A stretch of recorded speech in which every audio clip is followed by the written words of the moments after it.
అనగనగా ఒక ఊరిలో రాములమ్మ అనే ఒక పాప ఉండేది. రాములమ్మ వాళ్ళ అమ్మ నాన్న రోడ్డు పక్కనే జీవించేవాళ్ళు. వాళ్ళకి ఒక బండి ఉండేది. ఆ బండి మీద అందమైన బొమ్మలు పెట్టి అమ్ముకునేవాళ్ళు.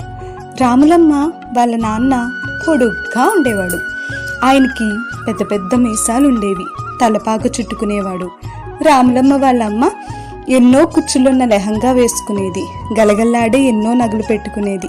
ఆమె నడుస్తుంటే ఇవన్నీ సన్నగా శబ్దం చేసేవి. రాములమ్మ కూడా అమ్మ తీరుగా ఒక చిన్న గగ్గర వేసుకునేది. రాములమ్మ తండ్రి సుత్తెలు పట్టుకార్లు వంటి సామాన్లు తయారు చేసి అమ్మేవాడు. రాములమ్మ తల్లి బొమ్మ గుర్రాలు తయారు చేసేది. ఆమె వాటిని రంగురంగుల బట్ట ముక్కలతో కుట్టేది. చిన్న చిన్న అద్దాలు రిబ్బన్లతో వాటిని సింగారించేది. ఇలా తయారు చేసిన గుర్రాలను ఆమె రోడ్డు పక్కన వరుసగా ఉంచేది. రాములమ్మకు ఆ బొమ్మ గుర్రాలంటే ఎంతో ఇష్టం. కానీ వాళ్ళ అమ్మ గుర్రాల్ని ముట్టుకొనిచ్చేదే కాదు.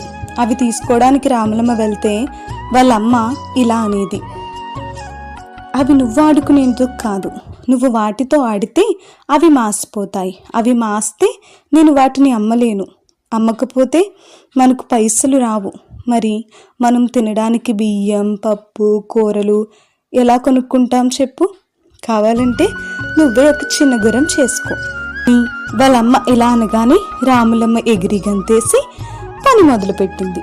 రాములమ్మ తయారు చేసిన గుర్రం కాళ్ళు వంకరగా, తల ఒక పక్కకు వంగిపోయి, మొహం కూడా అదో రకంగా వచ్చాయి. అయితేనే రాములమ్మకు ఆ బొమ్మ గుర్రం అంటే ప్రాణం. వాళ్ళ అమ్మ చేసిన గుర్రాలను రోడ్డు పక్కన వరుసలో పెట్టింది. రాములమ్మ కూడా తన చిట్టి గుర్రాన్ని వాటి పక్కన నిల్చోబెట్టేది. ఒకరోజు ఎప్పటివలే రాములమ్మ బొమ్మ గుర్రంతో ఆడుకుంటుంది. ఇంతలో అటుగా ఒక ఆమె వచ్చింది. ఆమెతో చిన్నపిల్ల కూడా ఉంది. రాములమ్మంత వయసు ఉన్న పాప చేతిలో ఒక బొమ్మ ఉంది. ఆ బొమ్మ తన వద్ద ఉంటే బాగుండును అనుకుంది.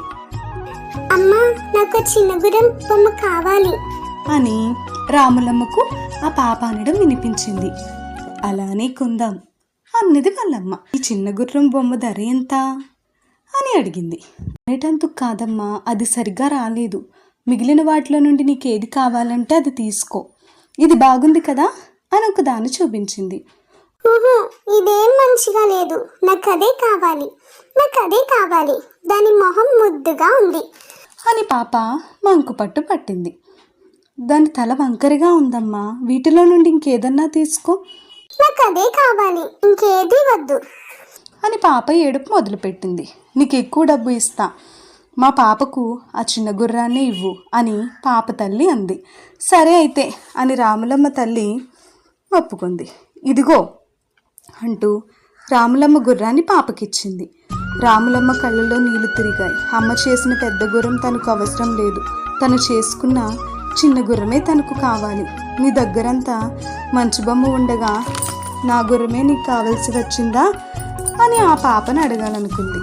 కానీ మీదికి ఏం అనలేదు. తల అటు తిప్పుకొని కళ్ళు తుడుచుకుంది. ఇంతలో వెనక నుంచి తన చేతిలో ఏదో పెట్టినట్టు అనిపించింది. కిందకి చూసింది. అది బొమ్మ, అందమైన బొమ్మ. ఏడవకు, నువ్వు నా బొమ్మ తీసుకో అని రాములమ్మ వైపు చిరునవ్వుతో చూస్తూ మెల్లగా చెప్పింది. నిజంగా నీ గుర్రం చాలా బాగుంది. రాములమ్మ తన చేతిలో ఉన్న బొమ్మ దిక్కు చూసింది.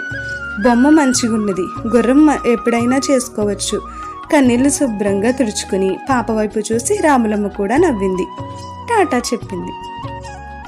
పిల్లల మనసులోని భావాలను ఇష్టాయిష్టాలను తోటి పిల్లలే అర్థం చేసుకోగలరు. కల్మషం లేని పిల్లల మనసులు ఎంతో స్వచ్ఛంగా ఉంటాయి. ఇక మిగిలిన కథలతో వచ్చే భాగంలో కలుద్దామా? వరకు keep watching. Please like, share and subscribe Geetha stories.